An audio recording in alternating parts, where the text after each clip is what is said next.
जय हिंद साथियों, स्वागत है आप सभी का आपके अपने चैनल ZBC स्टडी जोन पर। दोस्तों मैं आज आप सभी लोगों के लिए BSc सेकंड सेमेस्टर जूलॉजी से यहाँ पर जो है उसका सिलेबस लेकर आया हूँ। ठीक है, यहाँ पर सबसे पहले देख लीजिए कि जो है इस सिलेबस का जो कोर्स टाइटल क्या होगा। तुम्हारा जो कोर्स टाइटल है वो है बायोकेमिस्ट्री एंड फिजियोलॉजी। ठीक है, अब हम जानते हैं कि जो है BSc का कोई भी सेमेस्टर हो, चाहे फर्स्ट चाहे सेकंड या थर्ड कोई भी हो, उसमें जो है प्रत्येक में जो है टोटल 8 यूनिट रहते हैं। ठीक है, तो मैं क्या करूँगा इसमें से कि एक एक यूनिट का जो है क्वेश्चन जो है इसमें से आपको बताते हुए चलूँगा कि प्रत्येक यूनिट में जो है किस प्रकार यहाँ पर जो है क्वेश्चन होंगे।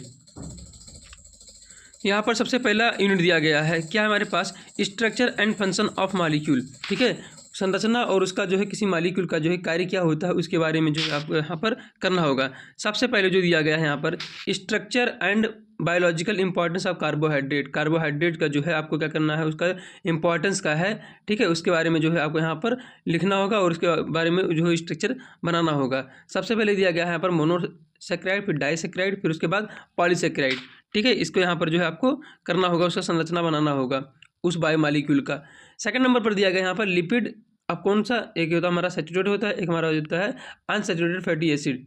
इसके बारे में जो लिखना होगा। उसके बाद ट्राइग्लिसराइड, ग्लिसरॉल और फास्फोलिपिड, इसके बारे में भी लिखना होगा। क्वेश्चन यहाँ पर देखिए, इसका जो थर्ड पार्ट है प्रोटीन। अब प्रोटीन का जो है स्ट्रक्चर और classification of alpha amino acid, मतलब उसकी संरचना और उसका जो है वर्गीकरण भी करना है, किसका, हमारा अल्फा अमाइनो एसिड का। उसके बाद levels of organisation in protein, protein का जो किस प्रकार ऑर्गेनाइजेशन होता है, संगठन होता है, इसके बारे में भी आपको यहाँ पर लिखना होगा। अब यहाँ पर देखते हैं unit number second. Unit number second को देखने से पहले हम जान लेते हैं इस यूनिट का नाम क्या है। तो यूनिट नंबर सेकंड का नाम है एंजाइम एंड एक्शन। ठीक है, एंजाइम और उनका जो है किस प्रकार एक्शन करते हैं, मतलब उनका कार्य क्या है, प्लस उनका जो है किस प्रकार रेगुलेट किया जाता है। ठीक है, तो सबसे पहले दिया गया है इसमें nomenclature and classification of enzyme, मतलब उनका नॉमेनक्लेचर। उसके बाद जो है उनको वर्गीकरण करना है एंजाइम को। उसके बाद जो कोफैक्टर होते हैं उनके बारे में लिखना है। फिर specificity of enzyme action. Enzyme हम जानते हैं कि प्रत्येक एंजाइम जो है स्पेसिफिसिटी अपना दिखाता है, तो उनके बारे में जो है अपना लिखना होगा। उसके बाद यहाँ पर लिखा है आइसोजाइम एंड एलोजाइम। आइसोजाइम और एलोजाइम के बारे में लिखना होगा। उसके बाद यहाँ पर दिया गया है एंजाइम काइनेटिक। एंजाइम जो है किस प्रकार जो है कार्य करता है, काइनेटिक मतलब उसकी गति कैसी होती है, इसके बारे में लिखना होगा। Plus factor of rate of enzyme catalyse, और कौन से फैक्टर इनको जो है मतलब अफेक्ट करते हैं। ठीक है, इनके बारे में भी लिखना होगा।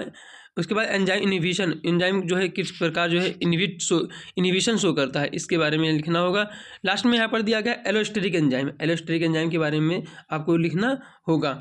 अब यहाँ पर देखते हैं यूनिट नंबर थर्ड। और यूनिट नंबर थर्ड को देखने से पहले हम देखते हैं कि नाम क्या है। तो यूनिट नंबर थर्ड का क्या नाम है, metabolism of carbohydrate and lipid. ठीक है, मतलब किस प्रकार जो है मेटाबॉलिज्म होता है किसका, कार्बोहाइड्रेट का और लिपिड का। ठीक है, अब इसके यूनिट नंबर थर्ड के अंतर्गत पढ़ना होगा हमको। क्या पढ़ना होगा, मेटाबॉलिज्म ऑफ कार्बोहाइड्रेट। जैसे हमारा क्या हो गया, ग्लाइकोलिसिस हो गया, उसके बाद पायरुवेट कार्बोक्सिलेशन हो गया, फिर उसके बाद साइट्रिक एसिड हो गया। ठीक है, इसके बारे में आपको पढ़ना रहेगा यूनिट नंबर थर्ड में। उसके बाद लिपिड मेटाबॉलिज्म, लिपिड का जो है मेटाबॉलिज्म किस प्रकार होता है। ठीक है, उसमें जो है लिपिड मेटाबॉलिज्म में पढ़ना रहेगा हमको। Beta oxidation of fatty acid के बारे में पढ़ना होगा। ठीक है, यहाँ पर जो ग्लाइकोलिसिस दिया गया है ये बहुत इंपॉर्टेंट हो जाता है। ठीक है, ग्लाइकोलिसिस, और यहाँ पर जो beta oxidation of fatty acid ये भी बहुत इंपॉर्टेंट हो जाता है। ठीक है, इसके बारे में आपको पढ़ना होगा। और हम देखते हैं कि यूनिट नंबर थर्ड में जो है क्या रहेगा। तो यूनिट नंबर थर्ड जो है अब यहाँ पर समाप्त होता है। यूनिट नंबर 4 हमारे पास है, देखिए ध्यान से क्या है, metabolism of protein and nucleotide. ठीक है, मतलब जो प्रोटीन का जो है मेटाबॉलिज्म जो है किस प्रकार होता है, और जो है न्यूक्लियोटाइड का। तो यहाँ पर सबसे पहले पॉइंट दिया गया है catabolism of amino acid. Amino acid का जो है कैटाबॉलिज्म किस प्रकार होता है इसके बारे में। अब उसमें जो है अमाइनो एसिड का जो है कैटाबॉलिज्म किस प्रकार होता है, सबसे पहले जो दिया गया है ट्रांसएमिनेशन और फिर डीएमिनेशन और यूरिया साइकिल, इसके बारे में जो आपको यहाँ पर लिखना होगा। उसके बाद यहाँ पर जो है इसका नेक्स्ट पार्ट दिया गया है वो है न्यूक्लियोटाइड मेटाबॉलिज्म। न्यूक्लियोटाइड का जो है मेटाबॉलिज्म किस प्रकार होता है उसके बारे में आपको यहाँ पर लिखना होगा। अब यूनिट नंबर 5 देखिए, और इसके अंतर्गत कौन कौन से आ रहे हैं उनको भी देख लीजिए। अब यूनिट नंबर 5 का नाम है, 2 चैप्टर इसमें आते हैं, एक आता है हमारा डाइजेशन, एक आता है हमारा रेस्पिरेशन। ठीक है, डाइजेशन और रेस्पिरेशन को आपको यहाँ पर पढ़ना रहेगा। अब इसमें जो है क्या पढ़ना है, ध्यान से देखिए, structure, organisation and function of gastrointestinal tract and associated gland. ठीक है, मतलब जो हमारे गैस्ट्रो यानी GIT होते हैं, उनका जो एसोसिएटेड ग्लैंड होते हैं, उनका जो है क्या करना है, स्ट्रक्चरल ऑर्गेनाइजेशन किस प्रकार होता है, उनका कार्य क्या होता है। ठीक है, उनको पढ़ना रहेगा। उसके बाद mechanical and chemical digestion of food, mechanical और केमिकल किस प्रकार जो है डाइजेशन होता है फूड का, उसके बारे में। फिर उसके बाद एब्जॉर्प्शन ऑफ कार्बोहाइड्रेट, उसके बाद lipid, protein, structure of trachea and lung, जो संरचना होता है ट्रेकिया और लंग का, यहाँ पर वो भी जो है आपको बनाना रहेगा। इसके बाद जो है मैकेनिज्म ऑफ रेस्पिरेशन, रेस्पिरेशन जो है किस प्रकार होता है। उसके बाद primary ventilation, transport of oxygen and carbon dioxide through the haemoglobin and plasma, इसके बारे में जो है आपको यहाँ पर पढ़ना रहेगा। अब यूनिट नंबर 6 देखते हैं, इसमें जो है आपको क्या क्या पढ़ना है। तो यूनिट नंबर 6 में जो है हमारा फिर से 2 चैप्टर आ गया क्लास 11 का। सबसे पहले आ गया हमारा सर्कुलेशन। ठीक है, ब्लड का जो है किस प्रकार सर्कुलेशन होता है, ठीक है, वहाँ पर पढ़ना रहेगा। उसके बाद हमको जो है एक्सक्रीशन पढ़ना रहेगा। ठीक है, उत्सर्जन, जो हमारा उत्सर्जन तंत्र होता है, इसके बारे में पढ़ना रहेगा। अब यहाँ पर देखिए, इसके अंतर्गत क्या पढ़ना रहेगा हमारा, component of blood and their function, मतलब ब्लड के जो है कौन कौन से कंपोनेंट होते हैं और उनका कार्य क्या है, इसके बारे में पढ़ना रहेगा।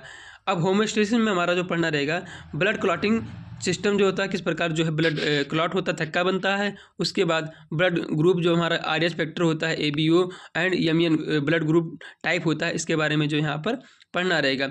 स्ट्रक्चर ऑफ मेमिलियन हार्ट के बारे में जो है पढ़ना रहेगा। ठीक है, जो हमारे 4 पार्ट में डिवाइड होते हैं, इनके बारे में आपको पढ़ना रहेगा। नेक्स्ट आप लोगों को पढ़ना रहेगा cardiac cycle, electrocardiogram, blood pressure and it's regulation, किस प्रकार इनको जो है रेगुलेट किया जाता है।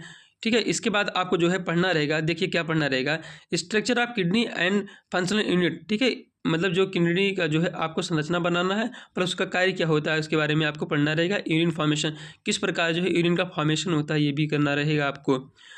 यूनिट नंबर 7 यहाँ पर है नर्वस सिस्टम एंड एंडोक्राइनोलॉजी, इसके बारे में जो है आपको पढ़ना रहेगा।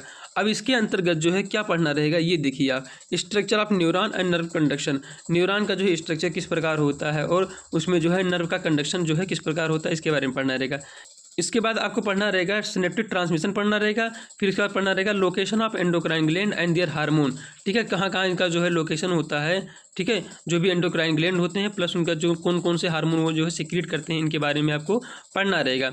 अब नेक्स्ट जो आपको पढ़ना रहेगा, ध्यान से देखिए क्या रहेगा, classification of hormone and their action, मतलब जो हार्मोन का क्या करना है, आपको वर्गीकरण करना है और उनका कार्य क्या होता है, इसके बारे में आपको पढ़ना रहेगा फिर से। अब यहाँ पर देखिए, जो हमारा लास्ट यूनिट हो जाता है वो हमारा मस्कुलर सिस्टम। अब मस्कुलर सिस्टम के अंतर्गत क्या पढ़ना रहेगा, type of muscle, ultra structure of skeletal muscle के बारे में आपको पढ़ना रहेगा, plus molecular and chemical basis of muscle contraction किस प्रकार होता है, ये भी आपको वहाँ पर करना रहेगा। मैं जो है इस पर आपको जो है धुआंधार बिल्कुल MCQ टाइप क्वेश्चन जो है कराऊंगा, कोई टेंशन लेने वाली बात नहीं है। ठीक है, बस आप जो है कमेंट कर दीजिएगा कि मैं जो है किस समय डालूं, मतलब जो वीडियो रहेगा, और प्लस कौन सा टॉपिक जो है सबसे पहले डालूं, ताकि आपको जो है अच्छे से समझ में आए। ये कोई ज़रूरी नहीं है कि जो है ऑर्डर दिया गया है यूनिट नंबर 1, सेकंड, थर्ड इस प्रकार डालूँ। आप जिस यूनिट का बताएंगे मैं उसी यूनिट का जो है पूरा क्वेश्चन डाल दूँगा। ठीक है, अगर आप डिमांड करेंगे कि हिंदी इंग्लिश डालने के लिए, यानी कि हिंदी इंग्लिश दोनों रहे, तो इस प्रकार डालूंगा, वरना मैं जो है जो इंग्लिश डालता हूँ उसी प्रकार जो है डालता रहूँगा। ठीक है, मिलते हैं नेक्स्ट वीडियो में किसी और टॉपिक के साथ। That's all.